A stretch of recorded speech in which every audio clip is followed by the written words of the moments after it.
Recording. Hello, Daniella Bloom. Hi. Welcome to Boca. Oh my gosh. Freedom, Florida, baby. L'chaim. The free state of Florida, as our friend Dave Rubin says. L'chaim. Erev Tisha B'Av. That's right. And I'm wearing all black because I love Yontif. I don't normally, I'm not like an emo type person, but I'm feeling the 9 days with the statement that in New York, whatever, belittled Prime Minister Bibi Netanyahu, but also there's always something around the 9 days make people feel very uneasy, especially when you're Jewish and you got one of these on. I'm just really feeling it. And so I thought, well, you're in Florida, so let's hang out. Yeah. And we have so much in common. I know. And yet such different paths too. Daniella is somebody who fights for Jewish causes, is also a mental health professional and expert. And I just finished my first year today of my MFT program. Congratulations. Thank you. Everything that I do is rooted in mental health. This podcast, my show, the documentaries that I make. So I just was like, you know what? I think I'm going to raise my pay grade a little bit because I run these women's retreats anyway whenever I'm off time. And I'm going to learn how to, hold trauma in a different way it's more fresh. Yeah. And so I really look up to you for that. Oh, thank you also got to meet and hang out with Charlie Kirk. Yes. And I'm such a big fan of his still and all the work that he did. And you're one of those people that I go to when I'm like, what are we supposed to make of this? Like, how did this hit you? So she's an expert in all things politics. She loves being Jewish, very proud. And you're also my friend. So she's a writer. You're a mom. We have so much alignment, and we always both try to find money. Which is so important. That's true. Yeah. And I think also we both have that thing where we try to, my grandma would say, the chen, the grace in something. You try to give people the benefit of the doubt until they really screw things up. And I love that about you. And so welcome to the podcast. Thank you. This podcast is about forgiveness. Yeah. And on the topic of having this assignment, this divine assignment from God, that in the 9 days, we as Jews, we lost the first temple historically because we really kind of forgot about God and we're too much into loving one another. And the second time that we lost the temple, apparently, this is called the temple, the only temple, not temple who knows what on the corner of A1A and something, like the actual temple in Jerusalem, the one that is occupied right now by a mosque that used to be occupied by the same team that also made it a garbage dump, which it's now a mosque. Tell me what you accuse the Jews of, and I will tell you what you're guilty of. Exactly. The second time the temple was destroyed was because we were too much into God worship, and God was like, why are you rejecting one another? Like, you went too far. So our job now, our divine assignment, before Mashiach comes, regardless of the name you want to give Mashiach, majority of Jews believe that Mashiach hasn't come yet, and so we're like begging the heavens to open up and bring Mashiach as soon as possible. And the way that we're supposed to do it is by baseless love. I don't love that phrase because baseless love to me sounds like Coachella or like Woodstock, and that's not my idea of like, I think love still needs to be rooted in kindness and not just like massive love fest. Is there someone or some moment of forgiveness that you had to do in your life that maybe you haven't done yet, or you did it, and because it was so challenging for you, you felt like that was your bringing Mashiach moment? All the Jews look at forgiveness versus Christians. Yeah, you know a lot about Christians. Yeah, I love the Christians, by the way. We are so grateful for their alignment and their voice. They are so unapologetically standing for the Jewish people in Israel. Yeah. It's just incredible. And you just went to Kufi? I just went to Kufi, Christians United for Israel. You know, with Jewish organizations, sometimes they say 3 Jews, 5 opinions, but these evangelical Christians, it's very simple for them. Yeah, they don't have as many opinions. Stand with the people of Israel and stand with Israel. And God doesn't break his covenant. What's interesting between Judaism and Christianity is that Christianity encourages just the Jesus, they know not what they do. Forgive them, right? But in Judaism, if there is no active seeking of atonement or forgiveness, you don't just automatically forgive someone. Well, I had that conversation with Rabbi Mark Wilds on my show a couple of years ago, and I beg to differ because there's different opinions. Well, I think there's nuance, and there's different types of forgiveness. Let's say someone wronged you. You can still release that. It's not like you automatically have to forgive them, but you can release them and release the action so it's not a toxic environment, Poison that you drink. Poison that you're drinking. Exactly. You can't control someone's free will Right. to give you what you need to feel seen and heard. I mean, who really ever gets that from someone who's hurt them? Right. Whether or it's someone who's not hurt them, but you just Exactly. want them to bring in the garbage a certain way or out. Exactly. And also, too, as a therapist, as I'm sure you know, the word trigger. People, we trigger each other all the time. Right. You know, I can say something triggering to you. The last thing I'm thinking is to hurt you. Right. But because of your own wounds, right, you're taking it as hurt. Yeah. Do I then now have to ask for your forgiveness? Sure. Or is it more about your reaction to something that needs some healing and tending to? It comes back to our attitudes about the situation. What gives you more freedom? I love being Jewish, especially now. What I love about our people is that we have every reason to be victims. So much crap has happened to us time and time again through so many different empires, but we don't play the victim card. We believe in Tikkun Olam. We believe that whatever we're displaced to, we're going to contribute and make it better. Yeah, Tikkun Olam means to heal the world. Yeah, repair the world. Even though we could take the victim card, we don't. But being in this holiday of Tisha B'Av, we still remember where we came from. Yeah, we take a whole day and we fast, similar to Yom Kippur. Yes. But instead of making it about our own sins and our own relationship with God, it's really more about how we respond to everything in our life and other people. Because our relationship with other people is very reflective of how we feel about God. God is in every single person. I agree. That's my favorite line from Les Mis, my favorite musical. To love another person is to see the face of God. Okay. You know. Musical theater nerds united. See, you're not a musical theater person, but you listen, I identify as someone who could sing, but I cannot sing. Is that part of the LGBTQ, how I identify? Right. Oh my gosh, you can use it for I identify as working out 4 times a week. Let's ask Josh Seitzer how he identifies today.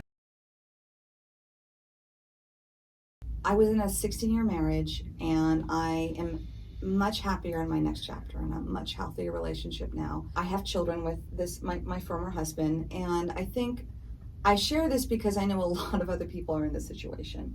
You're planning on spending the rest of your life with someone, and then it doesn't work out that way. But you still, every day, they're energetically a part of you because you have your children. Co-parenting. And you cannot control their journey, their awareness, their healing. So learning what you can control is probably a huge part of forgiveness, of letting go, because then you realize it's not as personal as you think. People are limited by their own limiting beliefs. And you don't have to be defined by them. You know, Dennis Prager and I, he's an incredible human being, and we pray every day for his continued recovery. I mean, we talk a lot about this, that both of us believe that freedom is nothing without personal responsibility. That is the essence of our God-given gift of free choice. And I work differently as a psychotherapist because instead of me wanting to just coddle my clients and validate them about so-and-so wronged you, I had this tongue-in-cheek idea with them that, like, okay, whoever it is that wronged you the most, whether it's your father or your mother, an ex-spouse, a sister, whatever, we're going to write it out. And then you're going to take it to the bank, and then you're going to notarize it, and it'll be official. And then we're going to come to the point where we both say, now what? Right? Because we don't have the control. Everyone can find legitimate reasons of pain that they can choose to define themselves by in a negative way, or they can choose to define themselves by in a resilient way. It's all about our perspective. And if people continue to give power to something that they cannot change, they hold anger to spouses, they hold anger to parents, when they themselves are imperfect people operating with imperfect limiting beliefs, it's not as personal. Eventually we have to get to the now what? Now where do I want my life to go? Because that is what we can control.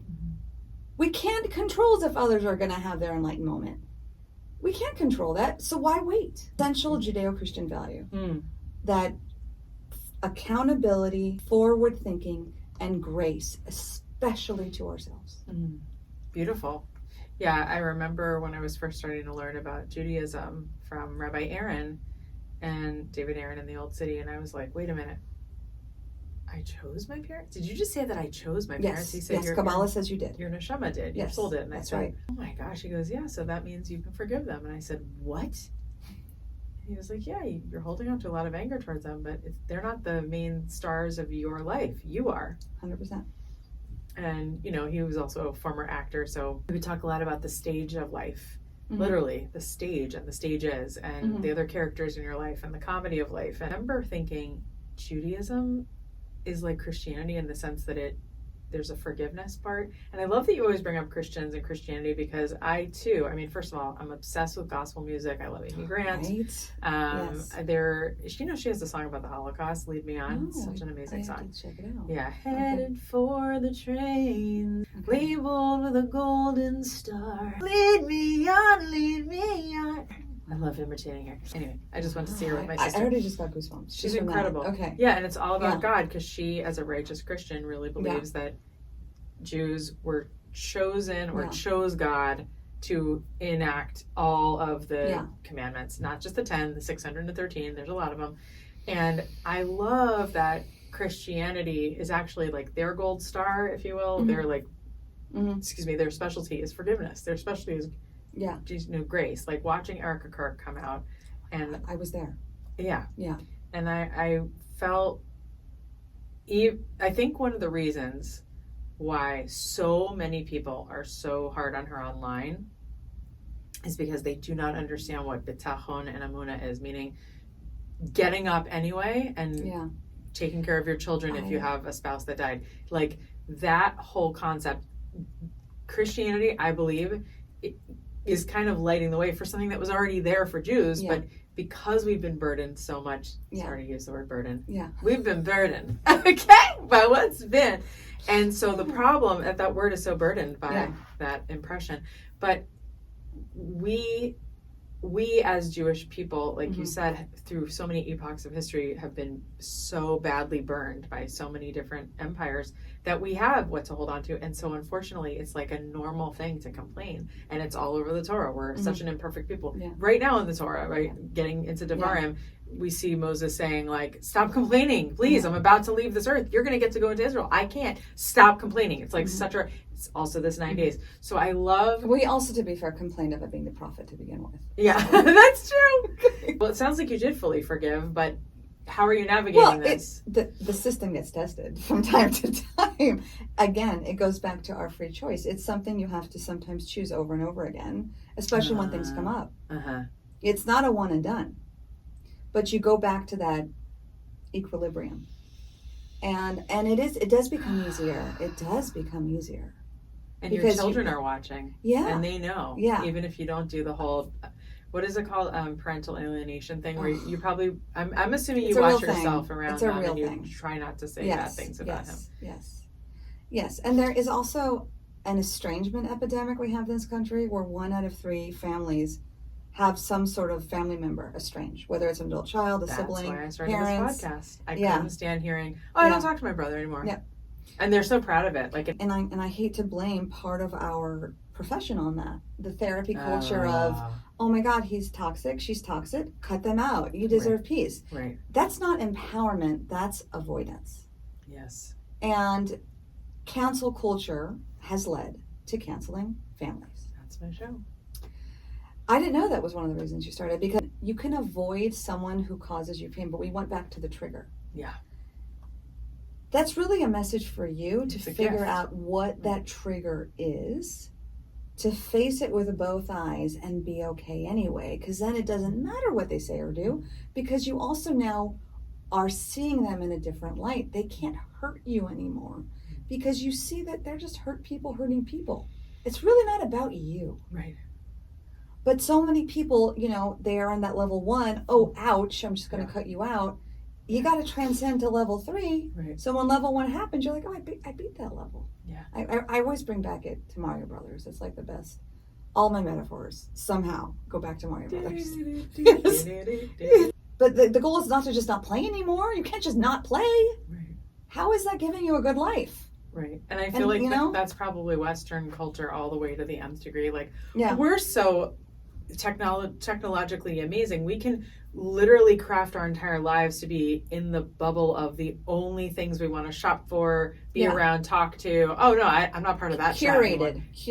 Yeah. And yet when we do that and we don't leave it up to, well, where does God want me to go? Mm-hmm. You know, this whole idea of manifesting, as much as I love it, there's also a little piece, which is you can tell God, like, or this is the way I want to go. I'm going to will it to be. And that's how some people manifest. But I always add, if it's your will, if this is where I'm supposed to be, guide me. And I can't stop running into show business. I've tried moving away a million times. I've tried running away from it. But my humor, people I know are like, no, you need to be on this. We need your voice. No, your voice, whether it's voiceover. And you can try, but God will laugh, right? I'm sure you have the same thing. You've probably been like, okay, I'm just going to be a therapist, but you can't, because you have such a love for telling the truth with a capital T, seeking that truth, and also sharing it with other people. I found in my journey, I did not, when I was younger, I didn't have this fantasy of one day I'm going to be a huge parent advocate and activist and mama bear and a staunch supporter of Israel. Like, I didn't know that was going to be like my main thing. But sometimes you have to go right to go left. In the conservative world, we don't have a free thinkers Oprah. In the activism, I'm actually coming back to relationships again with all this knowledge and wisdom along the way and all the connections that I've made along the way to make that impact even stronger. The micro to the macro to the micro. You have so many people screaming inclusion and diversity, but they're absolutely not practicing what they preach. Love you if you agree with us completely, but if you don't agree with us completely, you are the enemy. That is inauthentic. And so many people, they have these hashtags, they have these movements, but they're not being authentic about it. You can't escape that. Like, God sees all. And even if it's messy, be genuine where you're at. What you were saying earlier about if it's God's will, I view it a little bit differently, but I think we're saying the same thing. Sure. Declare what you want and then let go. Yeah. With no resistance.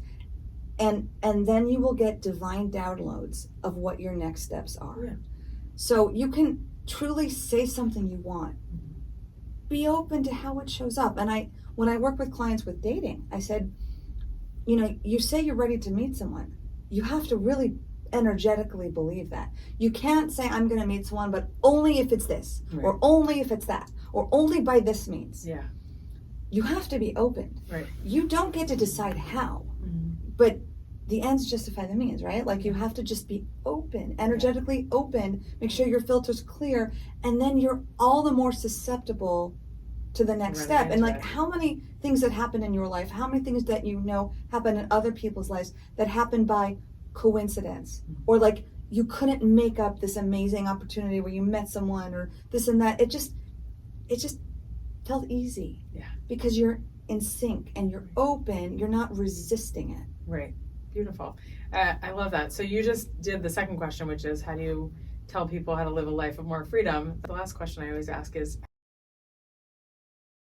how do you define failure? Like, was there a moment in your life that we took the 3 F's: forgiveness, freedom, and failure? It doesn't have to be in order, but I love going out of order. So what's one moment of failure that you learned from? I don't describe anything in my life as a failure. I love Maya Angelou's quote, "There are no mistakes, just lessons learned." Because even if you quote unquote fail, is it really failing? Maybe you learned something. Maybe you learned something about yourself. Sure. Maybe you learned something about the table you were trying to put together. IKEA. Yeah, IKEA, yes. Sometimes things are meant to be imperfect. Yeah. What is perfect? So to me, it's My not. cat. Yeah, I don't have any regrets in life. I have small ones, but then they got corrected. Like, I regretted not taking a picture with Douglas Murray 2 years ago. Then I met him 6 months ago and got a picture. So I have some like little things like, oh man, I should have. Was he like, Well, I'll tell you. all right, yeah. Daniela, let's go. No, he said, let's Fine. right this wrong. He literally said that. Oh, But even with Charlie so Kirk, I'm kicking myself. As many times as I was blessed to meet him, I never got a picture because I was like, I don't need a picture. have a That's video. so sleazy. I do have a video. Yeah. Everyone should watch the video. It's amazing. You can hear directly from Charlie's own words how he feels about Israel. For Israel, we thank you every single day. Thank you. Thank you for that. And so we were banned multiple times, right? Unfortunately, Jewish Americans have financed their own demise. Jewish Americans have financed these left-wing organizations and colleges that have led to the rise of anti-Israel sentiment. Don't get it twisted. Anyway, what's one thing you wish that every Jew knew? What's one thing you wish that every person knew outside of the Jewish community or including the Jewish community? it's very hard when people from our own tribe, especially Israelis in Israel, Meaning the Jewish people, the not Jewish an people. actual tribe. Yeah, yes. The I'm OG just tribe of Judah. translating. Yes, yes. The people, the Israelis in Israel who are so far left-leaning that they have thrown Israel and our religion under the bus. I call them, I don't like the term self-hating Jew because many Jews who are not who are only culturally affiliated would say they don't hate being Jewish. Mm. It's more that they have forsaken something sacred in the name of being accepted by the other. Mm-hmm. The forsaken apologized. Sure. And that gives me a lot of pain because it feels like a betrayal. And so what I would say to every Jew everywhere, whether you're observant or not observant, we're a family whether you like it or not. Yeah. We are connected, and it should always take a war to unite us. And our parents and grandparents have sacrificed a lot for us to get to this country of America. And we can't forget where we've come from. And passing that, trauma is passed through DNA. It is. It's like a thing now. They've proven that. But it's up to us what we do with that. And it is a blessing to be Jewish. We have a lot to be proud of. When the Christians tell me, oh, you're the chosen and you're the apple of God's eye, like, we were not raised thinking that, we were raised the opposite. Like, the Jews have been trials and tribulations and always struggling with God and persecution and all of that. But yet we are the light unto the nations. And that the secret sauce is because we value education. We value hard work. We are not empowered victims. Mm-hmm. We value taking care of our next generation, leaving wealth, leaving something for our children and grandchildren. That's a core Jewish value. Mm-hmm. But we don't wallow in our victimhood. And I want every Jew to know that. Know the essence of our Jewish spirit. It's something that no propaganda, no bots can destroy. Mm-hmm. And to be proud of it because it is who you are. Mm-hmm. And that's actually in itself freeing. Accepting who you are is the ripple effect to everything else in your life. Mm-hmm. So that would be my advice. I love that. I think my response to what's going on right now in terms of the DSA, Democrat Socialism mm-hmm, America, mm-hmm. which is really just socialism, mm-hmm. package. It's like right. saying microdosing, like right. what's in there, right. and also right. vapes are so much better for you. Well, there could be fentanyl in it. Well, that's right. fine. Right. It's such a small amount. It's like, right. what? Right. But it smells like strawberries. Yeah, it smells great. Yeah. And the smoke only like stays in one room. It's right. crazy. So don't get me started. It's actually sometimes harder to quit supposedly than heroin. Yeah. This can be packaged so nicely. Mm-hmm. But when it comes to Israel and the Jewish people, it's not just the socialism aspect of it, meaning like, oh, the DSA is against Israel. I wish that was all they were against, even though it pains me to see that. It's all the human rights that are couched in, well, as long as we have this one dictator leading the socialist movement, we're fine. I mean, Chavez was just misunderstood or mm-hmm. whatever, Marx, mm-hmm. whatever.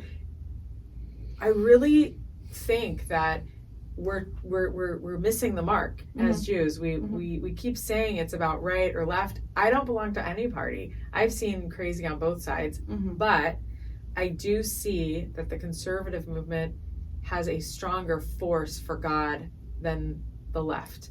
And when I hear, and Dennis and I have also spoken about this a few times, and he's such a mentor. I remember speaking with him at his shul right after he wrote the piece in the Jewish Journal to Candace Owens. This is like way before. This is like 2 weeks before he got sick, unfortunately. And you know, You mean the 10-page letter that he wrote? Yeah, and that was my idea. Oh wow. Yeah. That's incredible. Well, I didn't want him to write it all out. I wanted to actually go on her show. Yeah. But he decided to go word for word, and it was phenomenally done. But do you think she's going to read it? You think she's going to share it? Well, apparently he said that she had emailed him back privately and said something along the lines of, "I apologize. You know, I'll always value our relationship," or something like that, like a 2-line thing, and not really addressing Mechila, like asking for forgiveness or what she did wrong, which is crazy because, you know, that's like one of my campaigns is hashtag maybe I was wrong, these 4 words that nobody says since 2001. But what I really want people to focus on is, instead of saying I'm right or I'm left and I'm this and this, stop politicizing our culture and actually just start learning Torah. Because if you really think that God wrote the Torah, which I do, I think that's the difference between Judaism 1.0 and all the other factions of Judaism, humanistic, renewal. Is there a God? Yes, there is. And did God write the Torah? To me, yes. Because otherwise, like Rabbi Weinberg, that's all once said, either it was God or an anti-Semite, because it's so intricate and so hard to deal with. God forbid it wasn't anti-Semite. But it's so, even every letter and the way that they're juxtaposed and the syntax of everything, the Kabbalah is unbelievable. It's so hard to believe and comprehend, and yet there's something that draws out of us and through us. And if we can admit that there is a God and we have interpersonal relationships with him, her, it, whatever you want to call it, and it's a guiding force in everyone's life, and no one gets a free pass. You have to pass that relationship, whether you say I'm gonna ignore it, it's still there, or you're really into it. And I really want to, I echo those words, and I think part of that is not just saying I'm left or I'm right, but I want to learn about our people and what it means to be a Jew and how to foster that relationship. To some, Jewish liberals who are way more interested in climate change and pronouns than their religion, but in their mind, that's become their new religion, right? Right. Anything for climate change, anything for LGBTQRXTYZ, WXYZ rights. That when you don't have an identity, you create one. That's what I'm saying. Yeah. We've talked about this before, that if people were as in love with Shabbat as, let's say, I am, or, Rabbi Aaron has taught me to be, they wouldn't even look at a presidential candidate as like their God, L'havdil, like the way that people worshipped Obama or this new Mamdani thing or AOC. Like it's too culty. People can say that about Trump too. There's people who worship Trump. I want to say something about Trump. Go ahead, please. I was totally blessed to have one of the best nights of my life. I was with Trump on July 4th when in DC, when supposedly it was canceled because of the rain. And then I yelled up to the sky, BB, clear up the rain, because we control the weather. And then it stopped raining. And then Trump came on stage at 12 a.m. And we had the best fireworks show till 3 in the morning. Why bring this up? I've heard Trump speak so many times throughout the years. This speech in particular on July 4th, I've never heard him speak so much about giving God credit. With God's help. And without God's help, we blah, blah, blah. And thank God with God. That's a shift in Trump. That's a shift in Trump. Those are choice words that he used purposefully, because at the end of the day, as high as Trump thinks of himself, no one does it like him. It's beautiful, it's huge, it's amazing. I mean, you literally used all the words that Ami says and Elon. Oh, he's so great. Elon Gold from their impressions, but without amazing. Actually doing it. Yes. It's beautiful. Yes. I know you want to hear the names. They tell me it's amazing. I don't know. It's the best they ever. But anyway. You're very rude the way you're doing my impression. You're not even trying. You're not even trying to do the names. I'm not even trying. You're doing way better. It's okay. But you're not from the East Coast, so it's okay. He was so humbled by the shot, him turning the cheek. Yeah. And turning the other cheek. I mean, literally. Wow. I never thought about that. Yeah. And Charlie wasn't so lucky. And Charlie had a different derech than Trump. A different path. Yeah. Oh, a different path. journey. You're so from. Yeah. I'm like the one. I thought, translating is this, what is your audience? Who? I have I'm everybody? on the top 100 in Iceland. No. So. Hey, Iceland! I want to come visit. I heard it's amazing. I don't know how I get. Do you know that I'm top 64 in Canada? Yeah, I'm a huge deal in New Delhi. I bet you are. Hey, New Delhi. You I'm look their it. number one political correspondent of Wow. NewsX. I'm huge in New Delhi. Well, you're wearing the color, and we're going to Indian food before. There we Tisha go. B'Av, so. Shout out to So much to New Delhi. When I go to New Delhi, I say jelly because jelly is the only.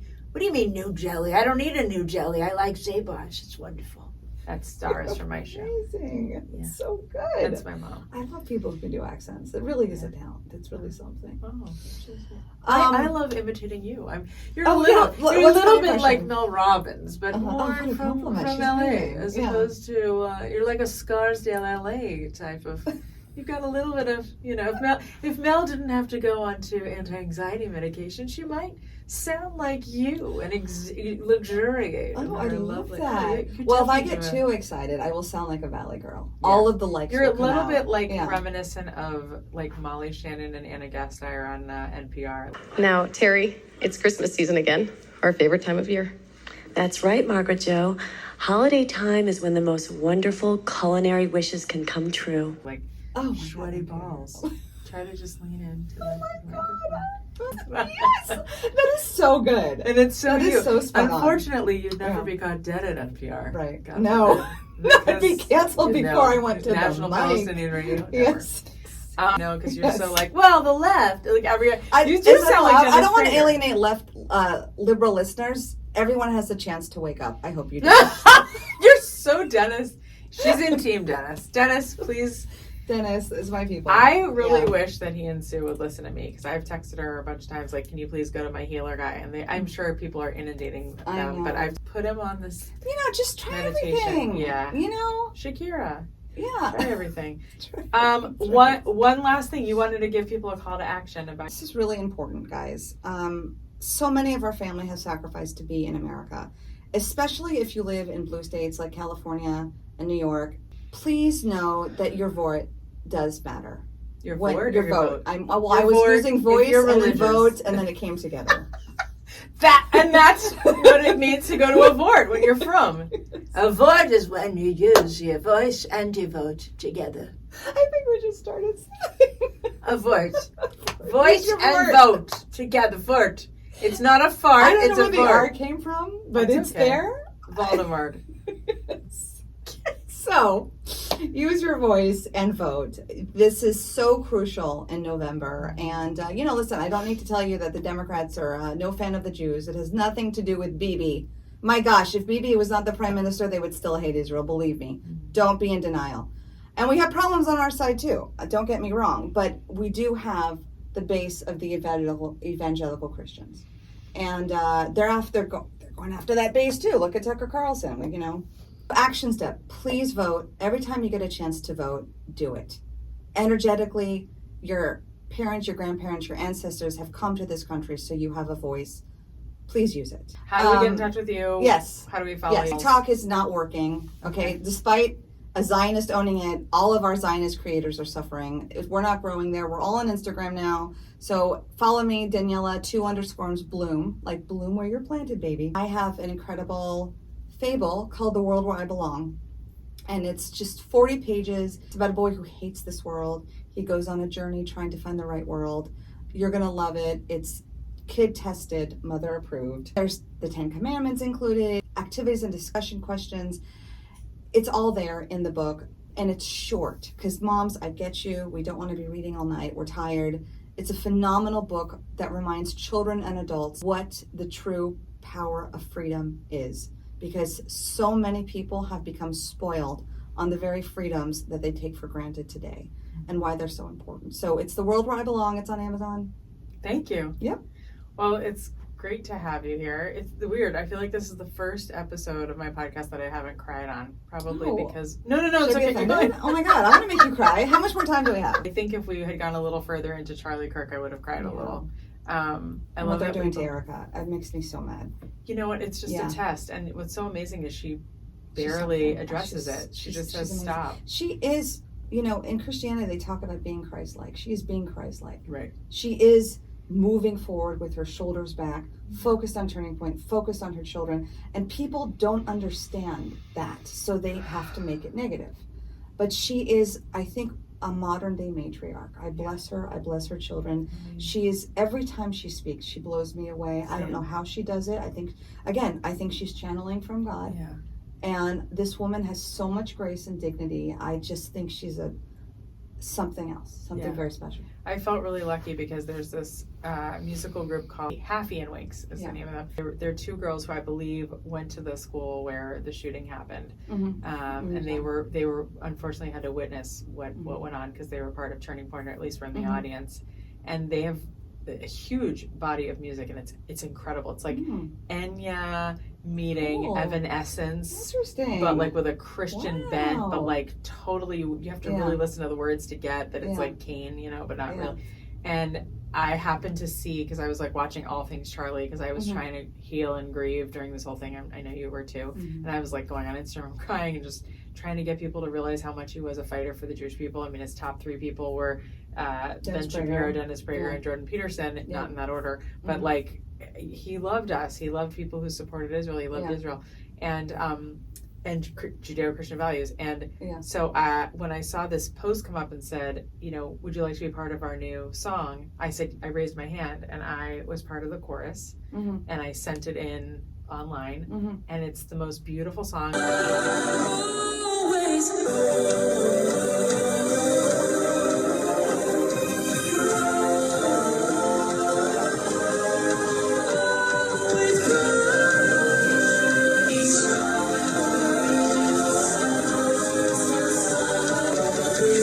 Look it up. It's Haffy and Winks on Spotify. It's called The Seed.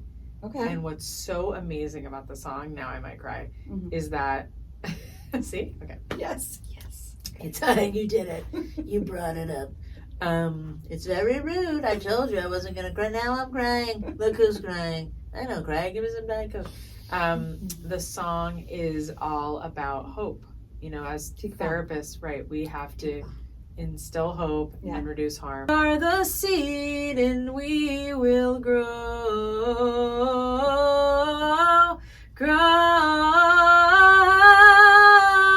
Let love, not hatred, lead us homeward bound. Be strong and courageous. The most beautiful song, and it's so Charlie. It's sad that they wrote it after he passed away, because I could have seen him walking out onto Turning Point TPUSA stage, like, you know, it's very anthemic. You know, the thing about Charlie and Spencer Pratt, they're the only people I can think of who are so public with how much they love their wives and are devoted to their children as role models. And we lost one of them. And Ben Shapiro, of course, Ben. Oh my God, Leonard. Yeah, his wife, wife. Lauren, she's incredible. And his mother-in-law, who's also amazing. And his mother's great. I mean, all the women, his sisters are incredible. He's surrounded by amazing women. And we don't have young men like that. Yeah, well, it's not enough. I could tell you why. Yes. Tonight and her out, but I think part of the reason why the men in this world at this stage in this generation are so screwed up is because of porn, and because of people like the Tate brothers who just we could have a whole hour on this. The Manosphere, because Charlie Kirk had gone on it, and I wanted to just. Oh, is that the one with the intelligent behind you? Yeah. God. Just don't watch it. They just don't. All they want to. They're not bringing anything good to the world, other than trying to exploit women. But there is a reason that we got here, because the white man in particular has been so vilified as toxic. Made fun of in shows, commercials, and you know they're the impediment to other minorities succeeding. That they went the other way. So they needed a leader. They needed an inspirer, and there's very real pain there to be like labeled and mischaracterized. But the answer to that is, and now that's why you should follow me, and I don't think women should vote, and you don't even need this, and you don't even need, and then why married woman, she's going to divorce you and take all your money, and you know what I mean? But that's their leader. So the leader is validating their legitimate pain points because it's a cultural thing that's happened towards them, Sure. but giving them terrible advice. Yeah. And now it's going the other way. Like, you want to call me toxic? I will be toxic. Yeah. I don't even need you. Right. And But I was listening. we need relationships, because it's very sad to me. As someone who's in a healthy relationship, I can tell you firsthand the value. Life is hard enough. When you have someone you can put your head on at the end of the night and turn on an episode of Curb Your Enthusiasm and just have a witness to that. You can't buy that. The intimacy of just being physically near a safe body, men and women need that. Yet they're choosing not to come together. And even if they're coming together, they're choosing not to have kids. So it's a whole other podcast. But we didn't get here by accident. Yeah, no, I agree. I was listening for the first time in my life to what Andrew and Tristan Tate actually say to their By the way, followers. they're currently arrested again. Okay. Yeah, from Yeah. Miami. Mhm. Come to Florida, leave on Florida, probation. DeSantis will find you. Come for vacation, Yes. leave on probation. Or don't be on probation. Just go to the slammer because you need to.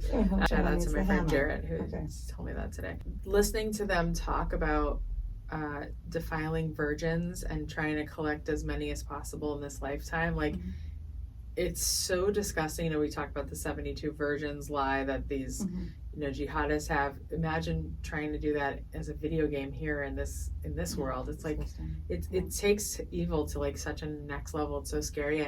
And listening to Andrew talk about like strangling people, like there's this new epidemic where boys are like teenage boys are being arrested for trying to strangle their girlfriends or girls that they're sleeping with all over the country. And part of it is because pornography has had to become more violent in order for people to be more excited by it, which is so scary. They become so desensitized. And then you wonder why people are so afraid to be in relationship. And my antidote, of course, is like learn the Torah, have a family that you go to, that you look at and you're like, wow, I really admire that marriage. I want to have something this intimate in like a loving way. Intimacy has very little to do with the physicality of it. It's all about trust, like you're saying, to be able to climb into bed with somebody and watch an episode. I mean, I don't watch Curb because it gives me anxiety. But some people feel that way. Yeah. I just find him and Jeff Garland to be not self-hating Jews, but just so into Hollywood that there's like no spirituality. It's all the joke. And, how much can I bastardize or caricature Judaism? And then on top of that, I happen to know RFK, so it upsets me that like Larry set him up with his wife, his beautiful, amazing wife, who, by the way, has left the Democrat Party.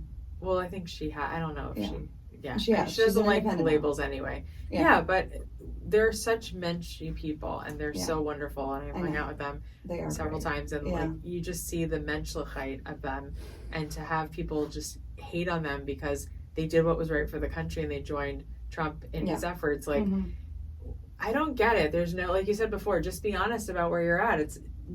I hear that all the time when someone's like super left, they just identify just this one way, and it's like so scary across the board. You can't. So yeah, I agree with that. Anything else that we should talk about before we wrap up? I think we need to go to dinner because it's Tisha B'Av. But this is not the last time we're going to be on camera together. Yeah. What would be like this is one question. What would be like your dream show that you could create? Because I know you're into media as well. Well, my whole thing is we have to stay relevant, and the younger generation is where it's at. They're the future voters, and I mean we all have ADD, so we have to like package amazing content in like a bite-sizable way that resonates, because you only have one swipe to make a first impression. And actually, I'm hoping to work with Dennis on this to get him to a whole new audience, because his wisdom is timeless. Yeah. So I think the more things change, the more things stay the same.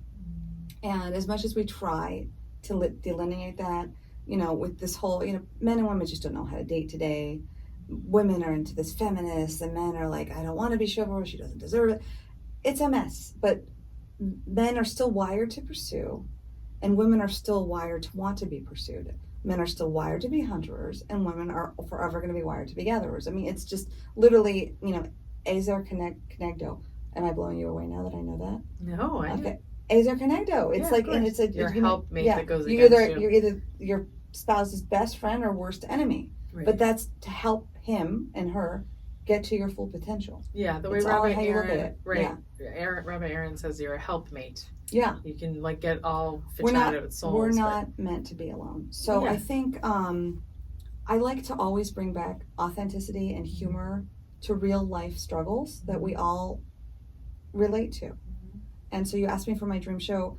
You know, I want an ability to talk about Judeo-Christian values in real life with honesty and humor and imperfection. Beautiful. Yeah. I made a show, a pilot, about bringing Mashiach, because I think it's a liability at this point if people don't even know what that word means, the Messiah, and how to bring the Messiah. So they've been teaching me for probably about 20 years. It's about love your neighbor as yourself, and there's a lot of detail that goes into that. So that would be my show, but it would to do it with humor. Yeah. And all my 8 characters from my show, like on the street. Yeah. So I hope you'll come to my show in LA if you're at home. Yeah, let's talk about it. And Well, it's going to be at the Happy Minyan, which is my home away from home. yeah, Which I think I miss. can be there. Oh my God, I would See love you that. in LA. Will you come up on stage with me after and do Q&A? Sure. I love you. I I'm can going to do give it. you a hug. On camera. Because normally when I do my show, it's on Zoom and I can't do that. Yeah, So and IRL, baby. thanks for making this happen. Yeah. I'm Okay. so glad it worked out. Have a meaningful Tisha B'Av. Yes. First of all, this was fantastic. I mean, that was really, really something. Thank you. I mean,